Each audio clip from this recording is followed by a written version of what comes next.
Welcome back to All About Winning Daily Fantasy Sports. My name is Ty Patton. In this video, I'm going to share my research and strategy for the tight end position and defensive special teams for Week 3 of the NFL. Through 2 weeks of the NFL, the tight end position has proved to be unpredictable to say the least. For example, in Week 1, out of the top 5 projected tight ends, only one of them ended up being in the top 5 overall scoring. That was Evan Ingram. In Week 2, the same thing occurred. Week 2, it was Travis Kelce. Now, not ironically, those two tight ends also ended up being in the winning lineup for the Millionaire Maker on Draftkings in those weeks. The top 5 projected tight ends going into Week 3 are Travis Kelce, $7,100, Ertz for $5,700, Ingram for $5,600, Kittle for $5,200, and Andrews for $4,600. Now, before I go any further, I should also explain that I looked at something else that I thought was kind of interesting. In Week 1, between the number 5 scoring tight end and the number 20 scoring tight end, there was only 10 points that separated them. In Week 2, there was only 7 points that separated the number 5 and the number 20. And now the reason I tell you this is this shows that either you're going to spend up and try to be contrarian and hope that others are spending down looking for value, or you're going to spend down when others are spending up and try to find value. And you can get a good idea of this by looking at ownership. For me, I start building my lineups by first taking into account the game totals. I'm looking for the games that have the highest totals because these are the games that are going to have the players that are needed to score those points. That doesn't mean that I don't consider anything else. This is just a starting point. For tight ends and wide receivers alike, I look at targets. I look at the matchups, the individual matchups. I consider game script. You can do that by looking at the Vegas lines. What does Vegas, obviously high spread games are leaning one way or another towards those teams. Ownership, and I also consider the value. Now, if I look at the tight ends that are involved in the top scoring games this week, I come up with the following: Kelce and Andrews, both from the same game; Ingram, Howard from the same game; Atkins and Green; and Dallas's Witten.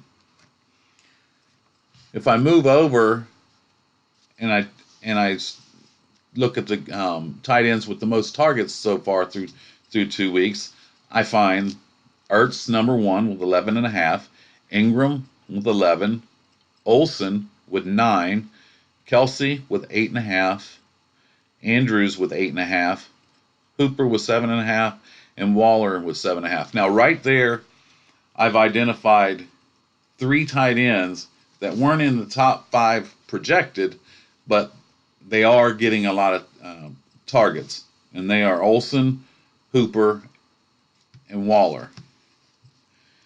Next, I consider the matchups. What has that defense done so far against tight ends? I'm looking for mismatches. Right off the bat this week, Olsen for Carolina against Arizona. Arizona's number 31 against the tight end. They are historically bad against the tight end. So Olsen is number 1 going against Arizona, 31st against the tight end. Next is Witten. Miami's ranked number 30 against the tight end. Followed by Cook. Seattle's number 29 against the tight end. Gesicki for Miami. Dallas is number 28. Ebron for Indianapolis. Atlanta's number 26. Tampa Bay's Howard against the Giants, who are number 24. And Minnesota's Rudolph is number 22 going against Oakland. Going against Oakland's 22nd ranked defense against the tight end. So I'm starting to notice some differences in the top, which, as I said, I'm either going to spend up or spend down, but I'm looking for the tight ends that aren't in the top that are going to provide some value if I decide to go that way. Red zone targets so far through 2 weeks, Kelsey has 5, Witten has 4, Kittle has 4, and then you have Ebron, Ingram, McDonald, and Disley from Seattle, all with 2. Now, 2 of those tight ends have had 3 targets inside the 10, and that means their quarterbacks are looking for them when they get down there. Witten and Kelsey each have received 3 targets in 2 games inside the 10-yard line. Next, I want to consider yards per game. So far, Andrews is averaging 110 yards a game, Kelsey 97, Ingram 82, Olsen 73, Hawkinson from Detroit 69, Waller from Oakland 66, and Ertz 63. So I'm starting to see a pattern of tight ends that may not be in the top 5 projected, but they're showing up in a couple of these different categories, and these are the tight ends that I'm going to target for value. Now, I looked at the tight ends versus the defense. Now I want to also look at if there's any defenses that are giving up more receptions per game. It's probably going to coincide with the actual ranking, but in this week, Kansas City's allowing 8.5. So that's Andrews. Arizona's allowing 8.5. That's Olsen. Seattle's allowing 8. That's Cook. Dallas is allowing 8. That's Gesicki. Miami's allowing 8. That's Witten. Atlanta and Green Bay are both allowing 8, and that's Ebron and Fant from Denver. You also want to consider snap percentage. Is this tight end on the field a lot? If he's on the field to just block or just for a few plays or just for certain packages, or is he on the field most of the time? And this is what I found. Minnesota's Rudolph has been on the field 100% of the snaps. He's never left the field. Oakland's Waller, 98%. Philadelphia's Ertz, 92%. Olsen, 88%. Tampa Bay's Howard, 85%. McDonald, 81%. And Kelsey's been on the field 80% of the time. If I'm not going to spend up, which I'm going to try to do this weekend, and this will all make sense, I'm going to try to not spend up, and in my strategy show it'll make sense. I first go through all these and I take out all of the top 5 projected. I'm going to take all those out. Not that I'm not going to consider them. I'm going to take them all out and see what I have left among the tight ends that are showing up in these other areas. I do want to mention that if I can get up to one of those tight ends, I'm going to do it without, compromising my lineup. Last week, I liked Kelsey a lot. As I said, the matchup, him and Mahomes, I had that in a lot of lineups, and I liked that. I didn't really like the wide receiver position that much last week, so I was actually looking at Kelsey as a wide receiver. And that's where I spin up. Instead of spinning up at wide receiver, I spin up at tight end, and it worked out as far as scoring. But the rest of my lineup obviously didn't pan out. Okay, back to this week. So if I look at the tight ends that I've pulled out, this is what we have left. Howard, he's in a high-scoring game. Has a good matchup. He's on the field 85% of the time. Witten, he's in another high-scoring game. An awesome matchup. He's getting the red zone targets, and he's getting the targets inside the 10-yard line. His overall ownership is only 1.3%. That's the projected ownership from the site where I get that. And I should mention Howard is 7.4%. So his is kind of high out of these bottom tier tight ends. Olsen, he's getting 9 targets a game. He has the best matchup on paper against Arizona's 31 ranked defense against the tight end. The question mark is quarterback. Kyle Allen is starting for Carolina. I'm not sure what to think about that. I want to lean towards the theory that a new quarterback, He's going to maybe not be throwing the ball downfield so much. He'll be looking to dump the ball off to Olsen and McCaffrey. And Olsen has been averaging 73 yards a game. Hooper is averaging 7.5 targets a game for Atlanta. Waller for Oakland, 7.5 targets a game, 66.5 yards a game, and he's been on the field 98% of the time. Cook, his matchup against Seattle. Seattle's number 29 against the tight end. Gesicki, his matchup, Dallas is number 28. Ebron, his matchup is number 26, and he's received 2 red zone targets so far. Rudolph, his matchup's number 22, and as I mentioned, he's been on the field 100% of the plays. He's on the field. McDonald for Pittsburgh, he's gotten 2 red zone targets, and he's getting a high percentage of the snaps at 81%. And Disley for Seattle has received 2 red zone targets. So those are my bottom tier that I've identified. These are the ones that I'm looking at. Obviously, I have to narrow these down. So for me, I'm going to go through, I'm going to eliminate Hooper, Waller, and Disley, and Cook. I might consider Cook his matchup. And with Bridgewater not known to throw the ball down the field, perhaps he did target Cook a lot last week. So we'll leave Cook in there. So we're going to take out Hooper, Waller, and Disley. I don't like those matchups. The ownership, Waller actually has the highest ownership out of all of them, so I'm definitely going to eliminate him because I'm looking for value and I'm looking to differentiate myself. Like I said, if I'm not spending up to Kelsey, I'm going to narrow these down and make the most sense of it. So this gives me 11 tight ends total left. This leaves Howard, Witten, Olsen, Gesicki, Ebron, Rudolph, and McDonald. Now, obviously, I have to narrow this down as well. So, personally, Gesicki from Miami against Dallas is such an unknown. I don't know what to think of their team. They don't seem to be playing with a lot of pride. Maybe this will be the week that they do it. The game script does fit them. If the projected point total is right, Dallas is going to have a big lead, and the only way to catch up is to throw the ball. So, me personally, I'm going to take Gesicki out of that list. I'm also going to take Rudolph out of the list because of Minnesota's been leaning on Dalvin Cook.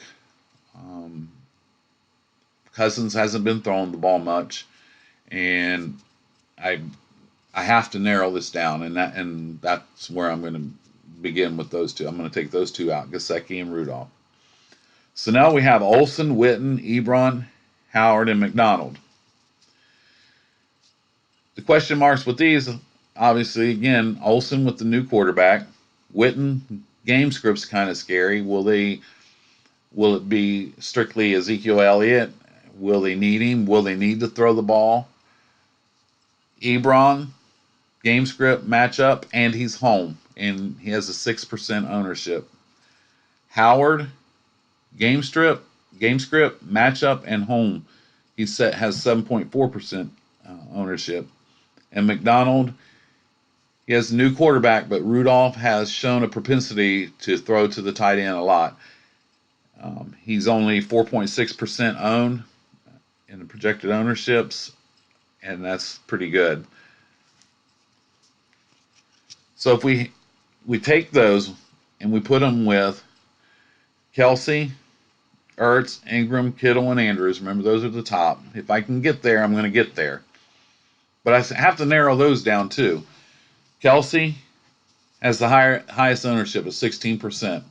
I'm going to eliminate him because I want to differentiate myself. He's going to be chalky. Ertz, he has the second worst matchup on paper. But he is getting 11 targets a game. He's only got 7.9% ownership. So I'm going to take a chance, even though the matchup isn't great. I'm going to take a chance and pull Ertz out of the top 5 and add to my value tight ends. Ingram, he has a high ownership, 12.4%. The matchup's 21, so he's chalky. Don't know what to expect out of Daniel Jones. He did do very well in the preseason. Still don't know what to expect. Daniel Jones was also a running quarterback in college, so he doesn't need to always check down to the safety valve. He can take off running, which might limit the targets for Ingram. So I'm going to take Ingram out. So Kelsey and Ingram, I've eliminated them. Kittle, he's 8.8% owned. Matchup is middle of the road, 65 targets. I'm kind of leaning towards Kittle having a big game this week because he hasn't had that breakout game. So I'm going to leave him in the pool. And Andrews from Baltimore, he has a pretty good matchup. Kansas City's number 20 against the tight end.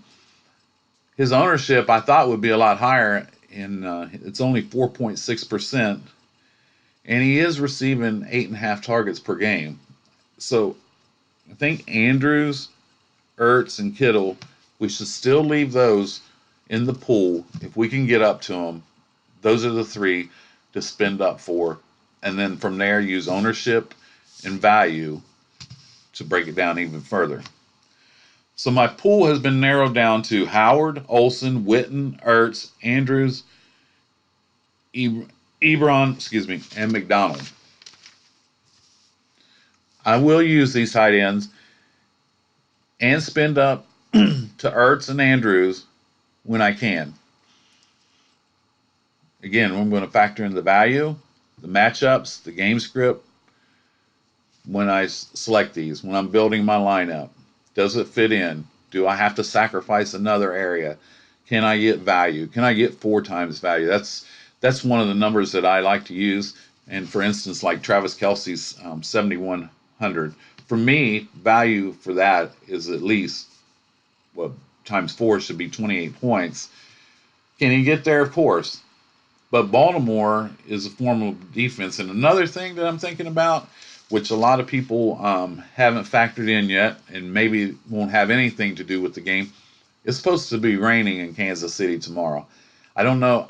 Of course, that should open up a really short passing game. But I'm also seeing that Baltimore is ranked 3rd against the tight end. That is, of course, they haven't played anybody yet as far as strength of schedule. But they do have a formidable defense, and I'm concerned about that. And I don't know that I would be able to get up and get over at least the minimum would be 21 points. I don't know that I could get that with Kelsey. He scored 27 last week. He is one of Mahomes' main targets, but I think I can find value and use the remaining salary to spend up in other areas to make my lineup stronger. So pivoting away from high ownership and using salary in the other areas is going to be my tight end strategy this week. Last week I spent all the way up to Kelsey. I really didn't have a question. I just wanted him in most of my line. I even said last week I've never considered putting a player in a lineup 100% across the board. Last week I was really close to doing that. But if you do that and they tweak an ankle in the first quarter, then you're done. You can start planning for next week. So next thing I'm going to do, I'm going to wrap this up, and now I'm going to touch on defensive special teams. Again, for me, I don't just punt the defense position, scroll down to the bottom, find the lowest salary one, which this week is the Dolphins, for $2,000, and then go on with my day and have that extra money to build my lineups. I'm not going to do that. I do look for value, and the first thing that I'm looking for on defenses I'm looking for home teams. I'm looking for favorite teams, the big favorites, and then I start looking for value and thinking about game script. I want defenses, not necessarily that have the highest or the lowest totals. Some people will do that too. They'll go to the lines like this week, for instance. Oakland at Minnesota has the lowest game total at 42.5, and there you go. I gotta have that's the defense I want. That's the favorite, which this week and they are a good pick in my opinion. Um, but if you think about the high total games, say for instance like this week, the Dallas game, that game has a 47.5 point total. Dallas is a 21.5 point favorite at home, so they're projected to score the majority of those points. That means they're going to be facing a team that's going to be putting the ball in the air, and there's all kinds of bad things that can happen when you're putting the ball in the air. So I'm not necessarily going to eliminate the high scoring games. So this week, using that process, I've identified the following defenses that I'm going to target.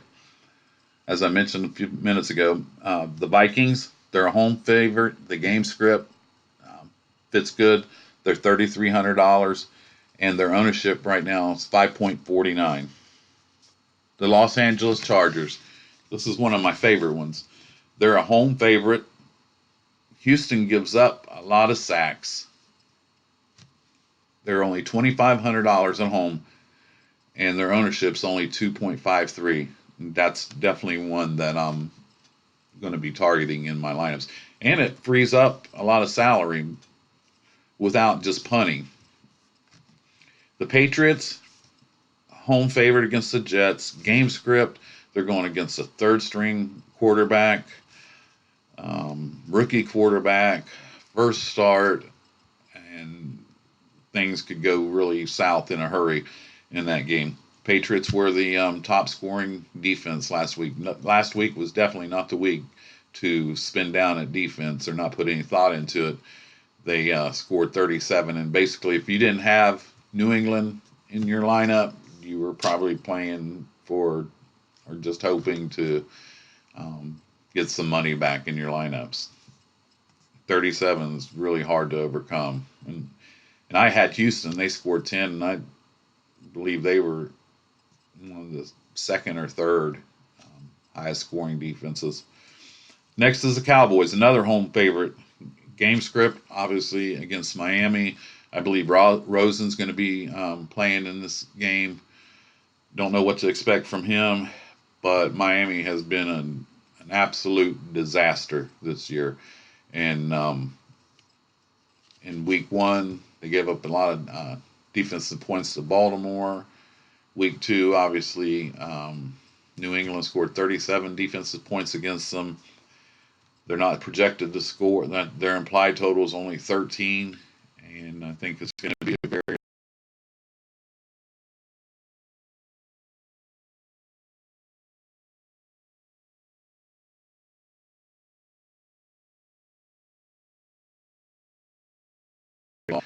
and a major concern. And you're going on the road with the banged up offensive line against the Buffalo Bills is not really the ideal situation. I did want to mention that Patriots ownership is 13%, and the Cowboys ownership is the highest right now at 18.39%. So those two, if I can get there, if I have the money left, I'll get there.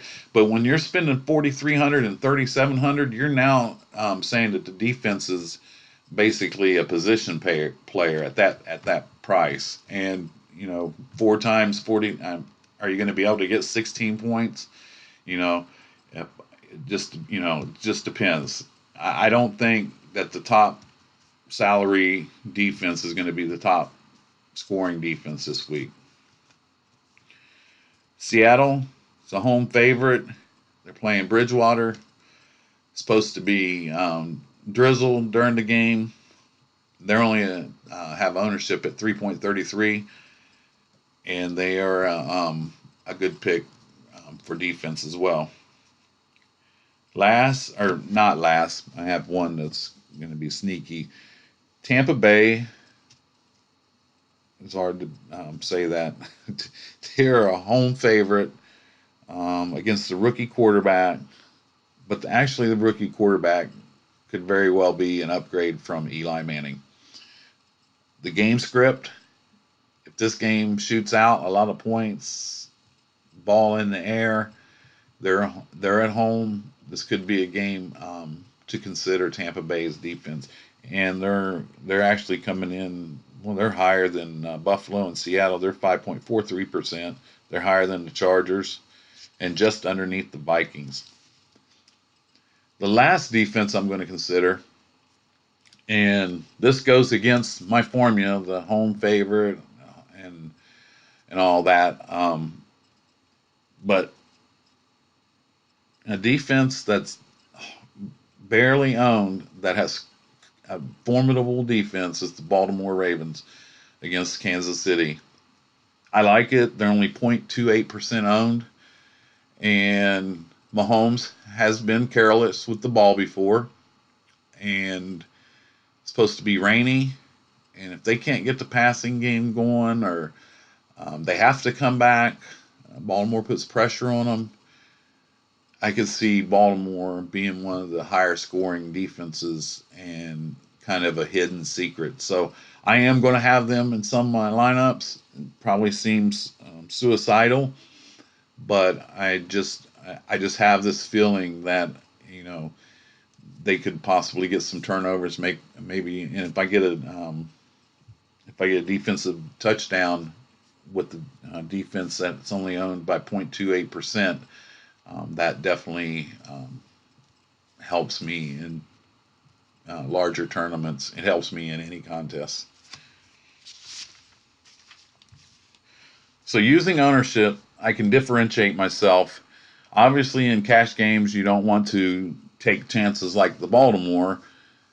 You want to spend up, find some value, maybe not spend all the way up. Like I said, 4,300 for the Cowboys that's a position player, and how am I getting that 16 points? Well, I mean, if you shut them out, that's 10. And you basically have to get a defense special teams return for a touchdown to get the points needed to um, get the value for that salary.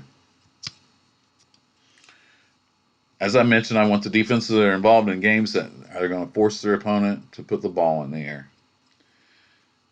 Again, my personal favorites this week are the Vikings, the Chargers, obviously the chalk, New England and Dallas. I don't think I'll spend up to them. And Baltimore in the larger GPP tournaments to differentiate myself. Again, I don't just scroll to the bottom and select the worst team, Miami, and go on. That would really be suicide this week. But if they would get a punt return for a touchdown, a kickoff return for a touchdown, because if you think about it, if Dallas is going to be scoring a lot of points, they're going to be returning a lot of kickoffs. But I don't do that strategy. So, with all this said, wrapped it up. I hope that this research will help you narrow down your tight ends and defenses this week. In my next video, I'm going to wrap all this up, put a nice big bow on it, and put it under your DFS tree for tomorrow. And I hope you have a lot of luck, and I'll see you really shortly. Thank you for joining me. I'd really appreciate it if you'd hit the like button, subscribe button, and your notification bell that'll let you know when my next video drops. My name is Ty Patton. This is all about winning daily fantasy sports. Thank you, and have a good evening.